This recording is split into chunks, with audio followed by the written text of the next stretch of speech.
Hello, my beautiful motorheads. Welcome to Feroz, where we inspire you to live fiercely. I'm your host, Anik Magat. Today's guest is Austrian-born Walt Siegl. He has a beautiful workshop in New Hampshire where he makes custom motorcycles. These bikes are in collections across the whole wide world, and most of his owners buy not only one, but many of his motorcycles. Today, we talk about his design process, materials, and what it takes to own a motorcycle business.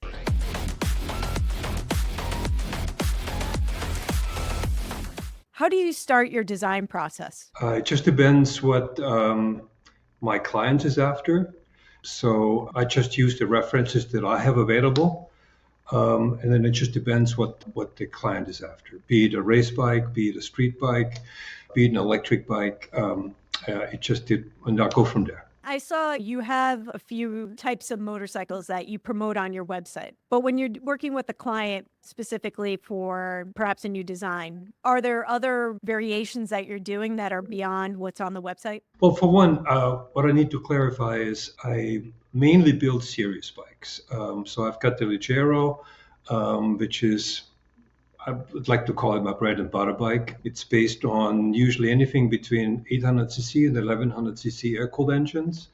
And then I've got the SBK, which is a super bike, which is based on liquid cooled engines. Although I built with Bruce Myers some hybrid engines, meaning liquid cooled bottom end or deep sump bottom end and air cooled top end based on the SBK chassis. I'm offering the Boldor, which is based on the 800cc MV Agusta Brutale. I, until recently, offered the Pact, which is an electric bike, and the Adventure, which is based on the Hyper Motard. So anything between 1100 and 1200cc engines for the Adventure as well. And then I usually build one custom per year.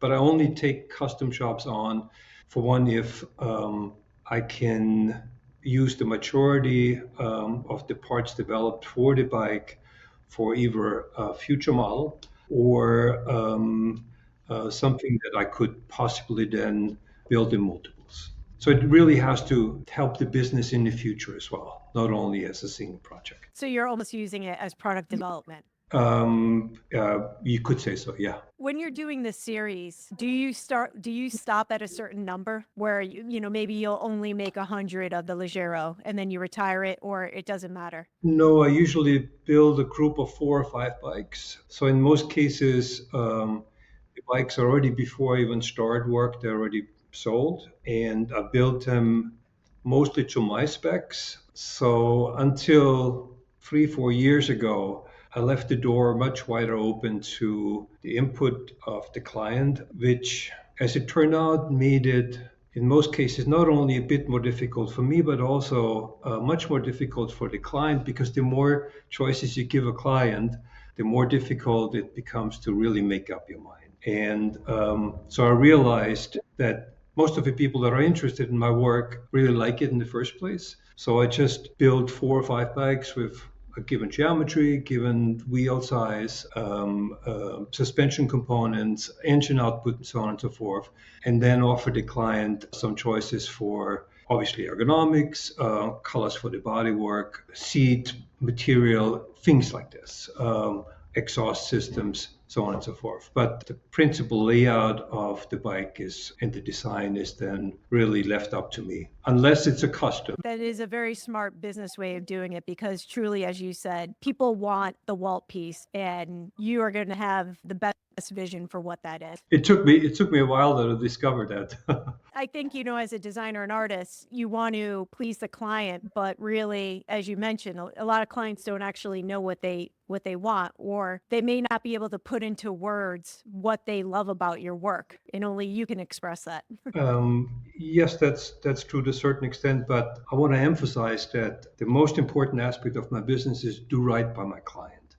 That's the most important thing.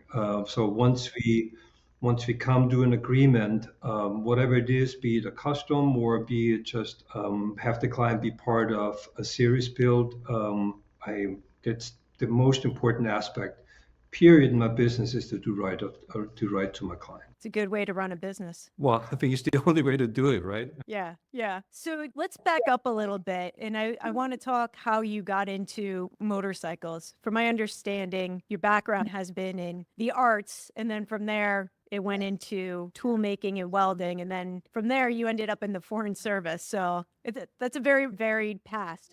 Yes, but I've been motorcycling crazy since I remember. When as a little boy, I was just motorcycling in my life. Both my grandfathers and my father had bikes, so I grew up with motorcycles around me. And yeah, I was just that was the one thing that I loved to look at and be around were motorcycles when I was a What kid. was your first bike? The first bike that I personally owned, it was a Puch moped, so a 50cc Puch Oh. moped, and also like version of it. Let's put it. When did you get into racing? When I was 17. So in Austria at that time, it wasn't legal to actually own a motorcycle, drive a motorcycle on public roads, or to have a racing license unless you were 18. So I actually had to cheat and I lied, and luckily I didn't have to show any of my paperwork. And I did my first time trial as a 17-year-old. And then did you end up progressing into different forms of racing? Yes, club racing for several years. And then when I moved to Russia, I gave up the notion of becoming a racer. For one, I wasn't clearly quick enough to be super successful. And two, I had a severe accident in Belgium that laid me up for several months. I tried to pick it up again, but then my professional life changed to the point where I ended up moving to Soviet Union. So that's when I stopped being on a racetrack. And once I moved to the United States, I slowly picked up racing again, club racing. And then when did you start building motorcycles? Well, my first scratch build bike built in 1986. So what I mean is scratch build, building my own frames, building most of my body work, swing arms, things like this. So up until then, I made changes to the chassis, I made changes to the body work as I was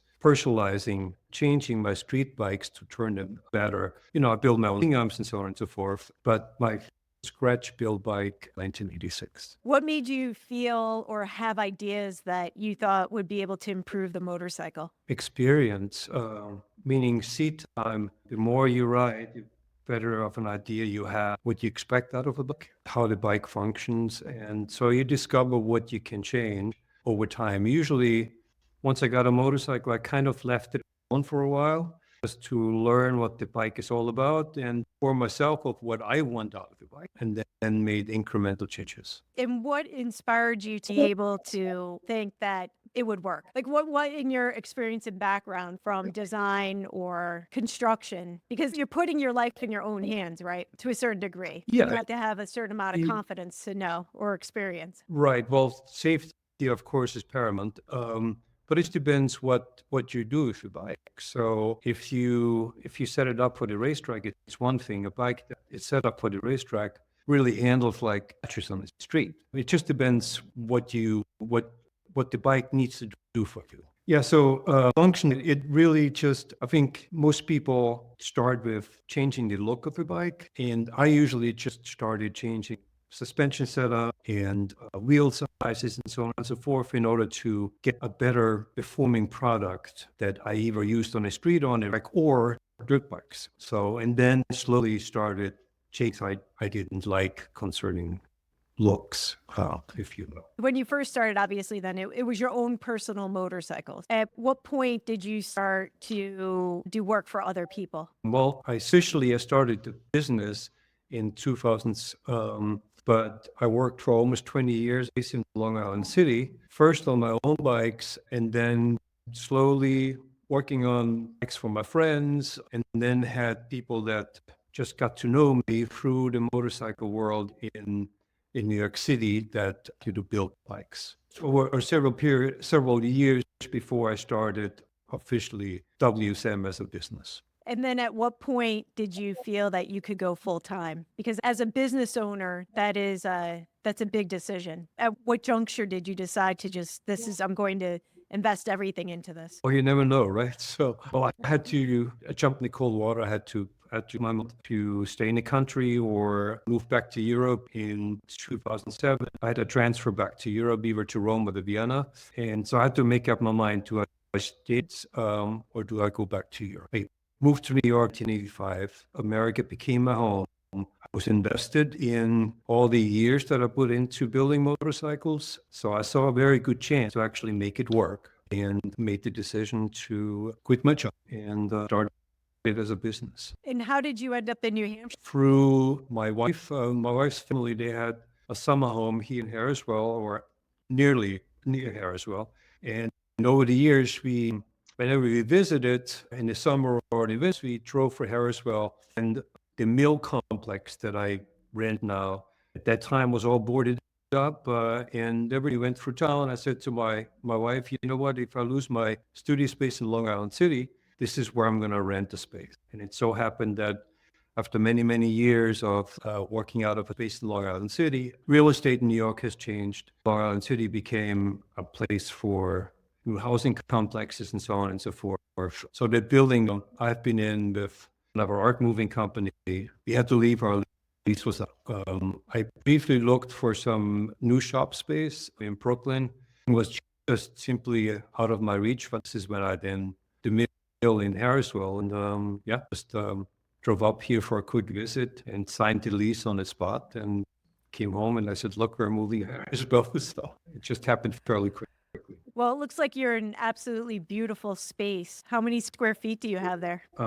Seen 70, so almost 1,900 square feet. It looks like you have a lot of manual machines. Maybe you can talk a little bit. I see Bridgeport. You've got, it looks like a hard-inch lathe. I could be wrong on the model, on the make. What kind of tools do you use? Yeah, so all my machines are manual machines, you're right. And if I need to reproduce parts more than 2 or 3, then I have them CNC machine.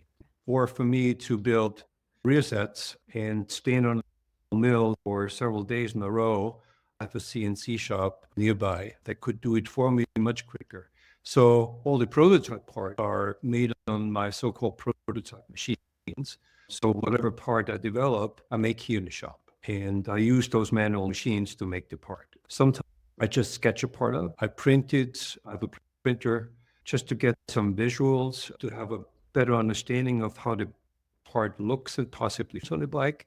And then I make the first version in whatever material it is, be it steel, be it aluminum.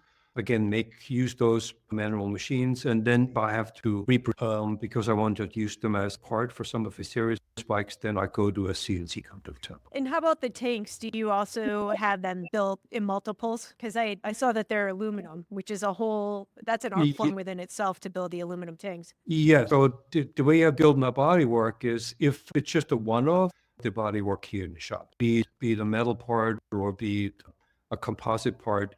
If it's a one-off, I build it here and that's it. So if I need the part in tenfold, then I build a so-called plug, then I build a so-called, and then I send the plug and the splat to a composite maker in California and have a tool made by someone that knows how to make a tool better than I do. And at the end, if you have a proper tool, the part itself then comes out much better as well. So and the same is true for the tanks. So my aluminum tanks, someone I know for quite a while now, Motorworks, state in New York, and Sean Patel is his name, and he's doing an awesome job. Initially, all my tanks were composite, but some of my clients, Europe, and bikes that go overseas usually have to go through testing by various technicians in Australia, for example. And if they see a composite, for them it's usually a red flag. Doesn't necessarily have to, because the composite can be as strong as a metal tank, but inspectors want to see a metal tank. That's how I ended up for the Legeros develop an aluminum tank. How do you find your clients, or how do they find you? Find me more. So you had mentioned that you sell internationally, and how many would you say is, your U.S. clients versus the rest of the world? 30 to 40% international, the rest to U.S. clients. It's a big portion. Yeah, a decent portion, yeah.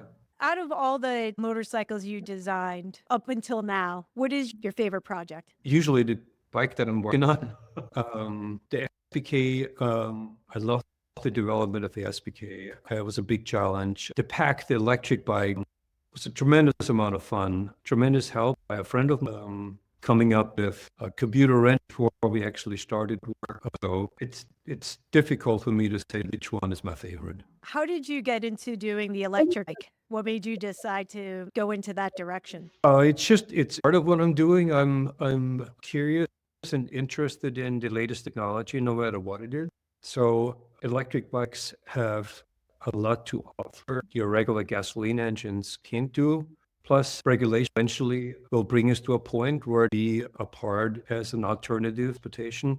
So I think it's important to be part of it. And plus, it just the technology moves forward so quickly. It's extremely exciting to work with the best stuff out there and then be able to tap into it and develop like around new computers, new motors, new batteries. It's a lot of fun.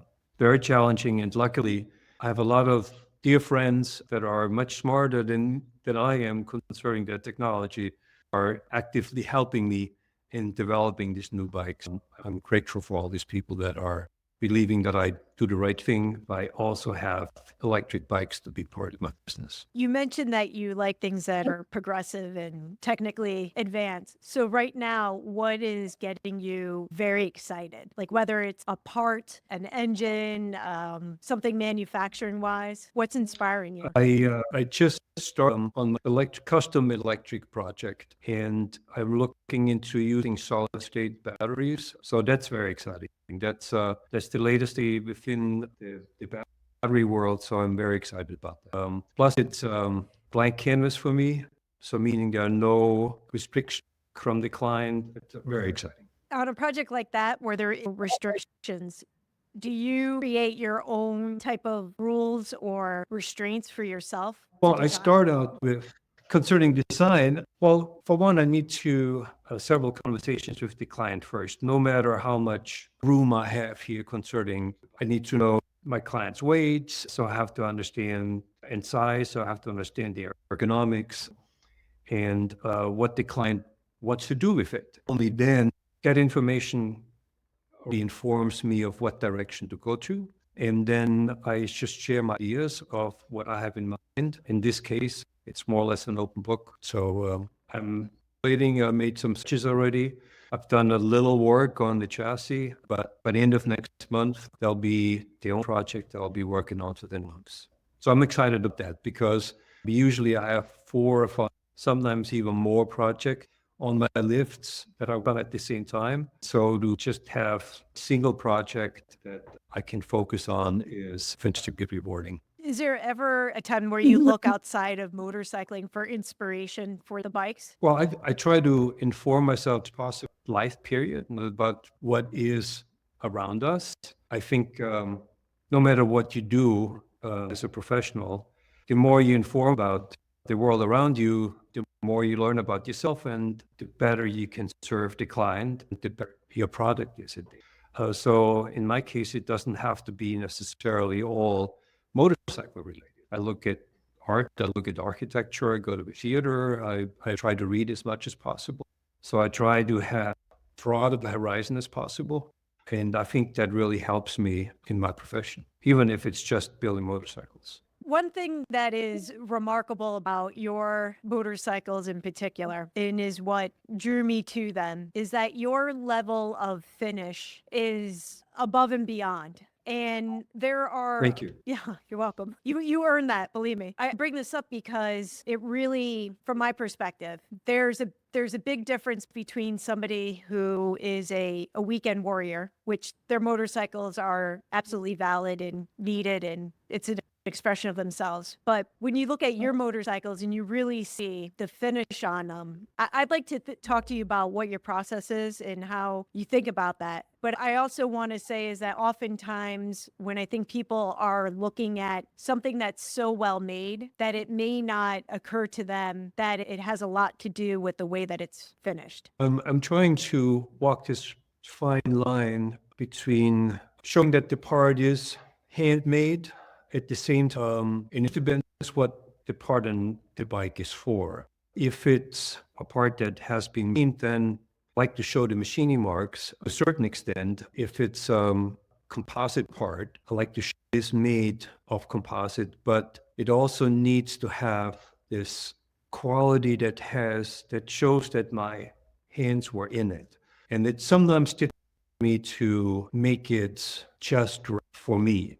So I labor over every single component to just be absolutely right. Surface qualities, finishes, everything has to make sense. So there's very little powder coating, and that need to be painted or painted. Whoever works with me, sometimes I'm very demanding. I'm grateful for people that work with me that are patient with me. So I'm sometimes asked a lot from people to write by me as well. So my painter's the best example. In the meantime, he knows what I'm after and what I expect, but I sometimes feel sorry for him because he really makes the extra step, walks the extra mile in order to the efforts that went into creating the part in the first place. I understand that's hard to be demanding in those ways, but I think when you elevate and you have a vision, I believe that the people around you will either step up to meet that vision and help you, or you end up getting somebody else who can do it. Yeah.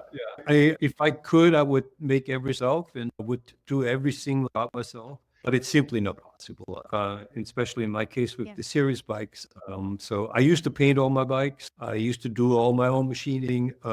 But as demand ramped up, I just had to rethink how to be efficient so I don't lose my shirt, if you will. In doing this work and now stepping away from it a little bit and letting other people make the parts, you were educated practically in a way that maybe younger people are not receiving. Does this offer you an opportunity to teach those skills or to hand them down to, let's just say, the people behind us? Yes, yeah. I was lucky enough to learn my trade, if you will. I'm a toolmaker from trade. So I worked as a welder. I was in the art business for most of my life. So I taught myself over the years from both worlds, if you will. And so I think that to do to run successfully. I have a young man now that joined just recently as an employee, and he knows things that I don't know about computer technology, for example. So I learned from him, but he's also very receptive to all the manual stuff that goes into building a bike from scratch. So yeah, it's a great company. Is there anything that you would like to share with the audience? Other than just be careful out there, ride your bike as much as possible. Be really careful. Concentrate more on your riding skill and about horsepower and looks. Learn as much as possible about yourself and what kind of rider you want to be before you go out there and spend a lot of money on high horsepower motorcycles that eventually really don't serve most people well. A lot of people think horsepower and want the latest technology don't necessarily make you a better rider. You can have a tremendous amount of fun and learn a lot about yourself. And you can have as much fun on a bike that's 20 horsepower or probably more fun on a bike that has 20 horsepower than the bike that has 200. So I think work yourself up to expensive high-tech motorcycles before you drop your hard-earned money. That's one advice. I love that because it becomes a lot more of an expensive mistake to be made once you get up to that level. Right. Plus, you never really, if you start out with something that is way over your head, you never really learn how good of a rider you can actually be. So slow down. I ask everybody this question, which is, how many motorcycles do you personally own? See, four. Four right now. I just got rid of one. No, five. I'm sorry. Five.